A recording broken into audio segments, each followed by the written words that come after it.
Hey there guys, what is going on? Welcome back to another best class setup in Warzone video.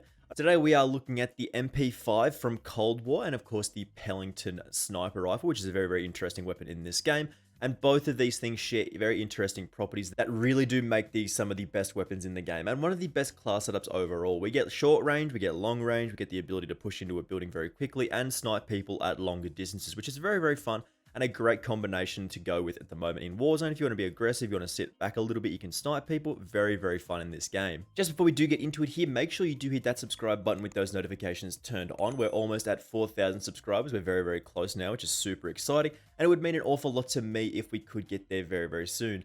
But without further ado, let's just jump straight into our best class setup in Warzone right now with the MP5 from Cold War and of course the Pellington sniper rifle. So of course with these ones, as usually, timestamps will be on the video's loading bar and of course in the description. But if you are looking for just a specific part of this class setup like the MP5 or just the Pellington class setup, you can skip to that section. But we are of course going to start off with our Pellington 703 here of course, which is our sidearm today thanks to our perk 2, which is Overkill. But basically all we want to run on this bad boy is of course these particular attachments. We want to start off with this muzzle here with this wrap suppressor. This does give us that muzzle flash concealment, the vertical recoil control, and idle sway control. Now, this does say that it does reduce our aim down sight time and bullet velocity, but because most of the attachments in Warzone are currently broken from the Cold War weapons, this doesn't really seem to do much of that, so this is a great option to start with here. In the barrel slot at the moment, we're going for the Tiger Team barrel. This does provide us with reload quickness, damage, fire rate, and of course bullet velocity. Bullet velocity being arguably the most important stat in the game. This does give us the largest amount of bullet velocity in the class and essentially does increase our fire and of course our bullet velocity and our damage slightly, but this is the barrel that you want to go with to do the maximum amount of damage to your opponents at the longest distances. In the optics slot, we've got a very interesting option here now. You could normally just go with the regular sniper scope on this bad boy and not worry about any other options here if the sniper actually does want to come back. Yeah, any other option here, this is a good option here, but that does actually have that glint on it. So if you see a sniper in the distance, you will see that their scope does have a glint. Now, with the Royal and Cross 4 times, this scope doesn't actually have any weapon glint. So if you are looking at someone, you're trying to snipe someone, you actually don't see the glint from their weapon, which is very interesting. So if you are looking for just a normal sniping experience, you can go with the stock one, but the Royal and Cross 4 times is a very interesting choice. And interestingly enough, this also does reduce our aim down sight speed very slightly, which most of the weapons in Cold War in Warzone don't really have any aim down sight speed benefits. Being able to reduce our aim down sight speed slightly with this particular scope is super nice here. In the underbarrel slot, we're going for that bipod for that vertical and horizontal recoil control. If we do have to fire a second shot fairly quickly, this will help keep our shots down and is a super great option in this game. But if you are looking for something to increase movement speed and stuff like that, the infiltrator grip is also good too. And lastly, we do have the 7-round mag here, of course, just to extend out our magazine slightly. Now, you're probably wondering why we aren't going with a rear grip. Really, the aim down sight speed increase from any of these grips, like the Serpent Wrap and the, of course, Elastic Wrap, of course, in the last slot, they really don't do much. It seems to be an increase to the aim down sight speed of about 4 milliseconds, which is really not worth taking an attachment slot over anything else here. Jumping across to our perks here, at the moment we've got double time to be able to sprint around the map very quickly, easily move between covers and buildings and stuff like that. This allows us to push with our SMG, which we're about to talk about in just a second here.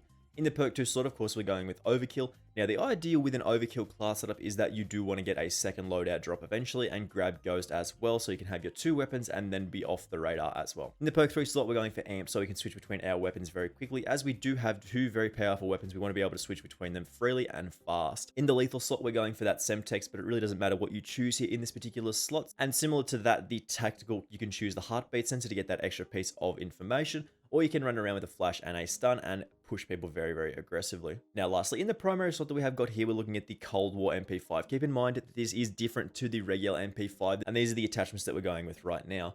The agency suppressor, of course, does give us that extension to our damage range, as well as meaning we are silent on that minimap, which is very powerful in this game. The Task Force barrel, for giving us a 50% increase to our effective damage range and an 80% increase to our bullet velocity, is one of the most powerful barrels in the game.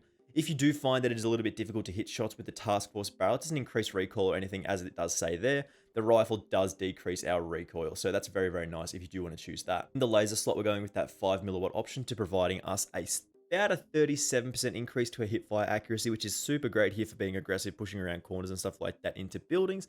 Then, of course, we want that field agent grip for a 10% increase to our vertical and horizontal recoil control. Bruiser Grip is also a good option here as it does provide us about a 13% increase our vertical recoil control, but no benefit to our horizontal. And lastly, we want that Stanag 50 round drum mags. I don't think there's too much of a difference between these two. The aim down sight speed is the only difference here, so more bullets to fire is always good when we're being aggressive here. So as usual with these class setups, we're just going to jump into some gameplay here and show off what we can do with these particular options, because this is a very, very fun class setup as we said. But you do want to be going for another loadout drop so you can grab Ghost as well. Alrighty, so we do have our Cold War MP5 and of course the Pellington 703, which is a great combination. You see this like snappy as aim down sight. Like, of course, as I mentioned already, this is interesting because there's no weapon glint on this sniper, which is kind of busted. Like, that's pretty broken. So yeah, we're just going to go look for some kills and we'll cut this until we start getting into some gunfights, of course.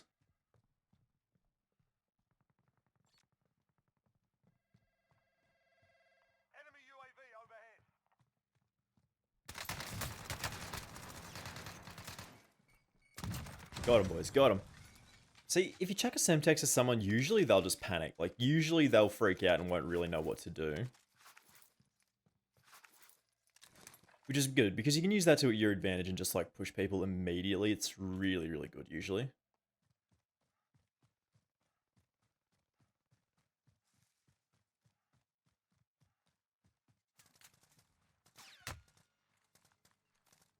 Alright, we're in a gunfight here. Okie dokie. Yeah, he's going to push me immediately. Gas is closing in. Relocating the safe zone.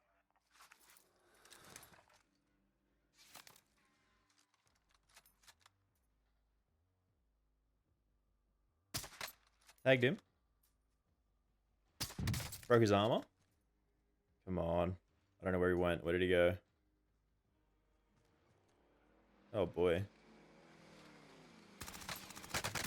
Come on, bro. Give me a break. What's going on here? A few moments later.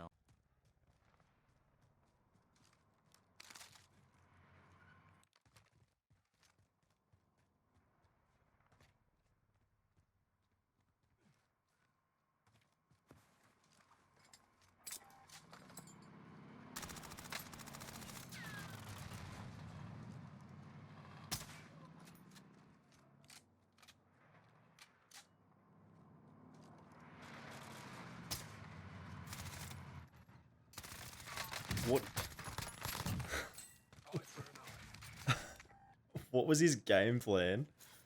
I know that his game plan was literally that, but that was not a very smart thing to do. Alright, let's push him.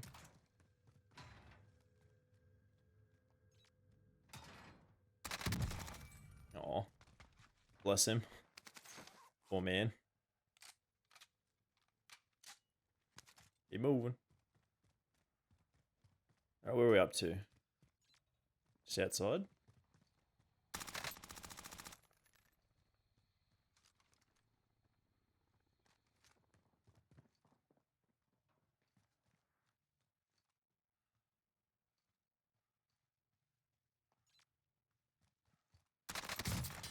That's two.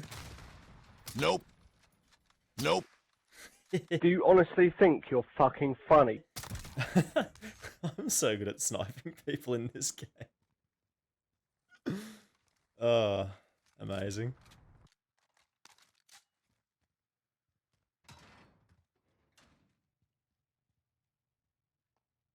Okay, so as you saw there, we did switch up our loadout to a different one, mostly so we could just grab Ghost for the end of the game. Hopefully we don't end up just dying, so I can actually show off like what that means. But yeah, basically all you got to do is grab a second loadout eventually, and you'll be able to get Ghost, which is always better than sort of having no option in your second slot and just two weapons. So keep that in mind.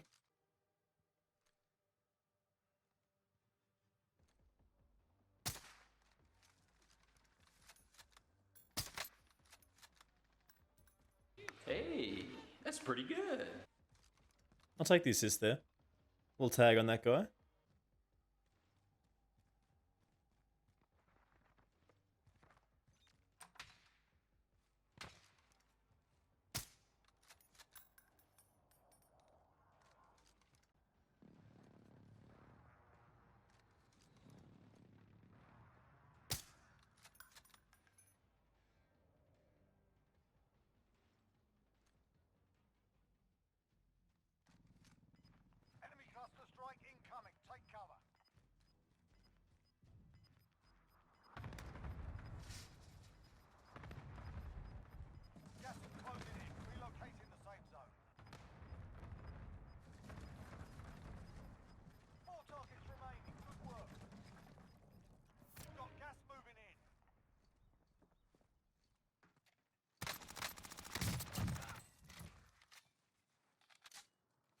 Still, very tricky spot to be in here.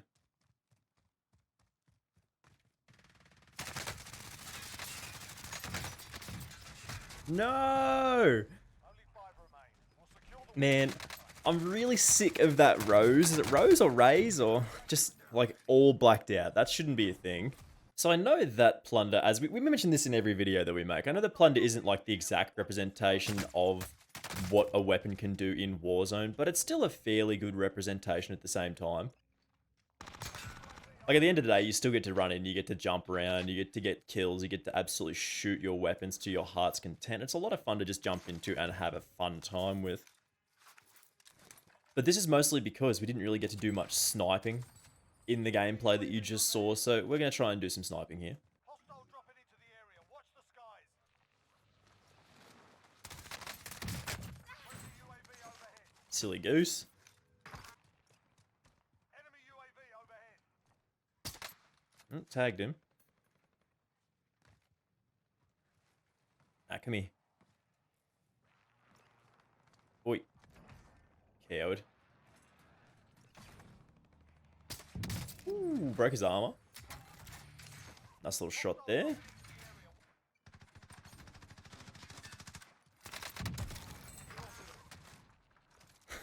This is the spot you kind of want to be in on, oi, oi. Oi.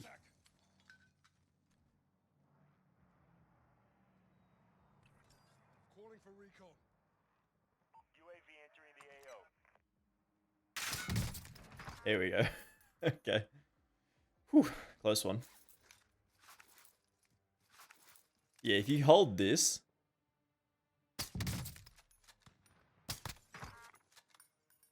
There we go.